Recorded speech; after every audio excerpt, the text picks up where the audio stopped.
అండి ఈ చిక్కుడుగాయ కూర అయితే చాలా మందికి ఇష్టం ఉండదు కదండి. మా ఇంట్లో కూడా అలానే ఉన్నారండి ఇష్టం లేని వాళ్ళు. అయితే వేడి వేడిగా కూర ఉంటే మాత్రం అన్నంలో కలుపుకొని తినేస్తారండి. చాలా బాగుంటుంది వేడి వేడిగా చిక్కుడుగాయ టమాటా కర్రీ ఉంటే మాత్రం.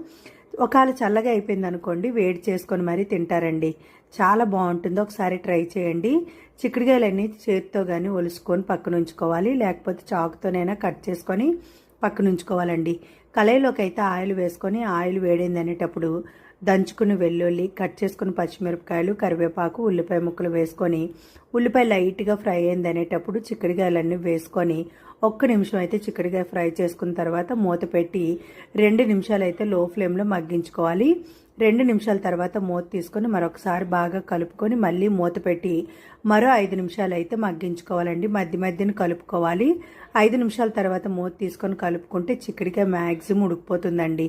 అలాంటప్పుడు ఇగోండి వీడియోలో చూపించిన విధంగా 3 టమాటాలు అయితే నేను కట్ చేసుకున్నానండి. 3 టమాటా ముక్కలు కూడా వేసుకొని మధ్యలో వేసుకోవాలండి.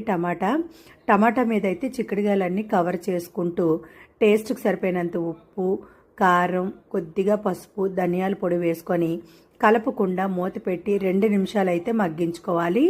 2 నిమిషాల తర్వాత మూత తీసుకొని బాగా కలుపుకుంటే టమాటా మ్యాక్సిమం ఉడికిపోతుందండి. చిక్కుడుకాయకి కారం, ఉప్పు, పసుపు, ధనియాల పొడి మొత్తం బాగా పట్టించుకోవాలి. కూర అనేది బాగా కలుపుకున్న తర్వాత నీళ్లు వేసుకొని బాగా కలిపి మూత పెట్టి మరో 5 నిమిషాలు అయితే హై ఫ్లేమ్లో ఉడికించుకుంటే చిక్కుడుకాయ టమాటా అనేది కూర రెడీ అయిపోతుందండి. వేడి వేడి అన్నంలో మాత్రమే ఈ చిక్కుడుకాయ కూర వేడివేడిగా తింటే మాత్రం చాలా బాగుంటుందండి. అంతేకాదండి, చపాతీతోనైనా రైస్తోనైనా చాలా బాగుంటుంది. ఒకసారి ట్రై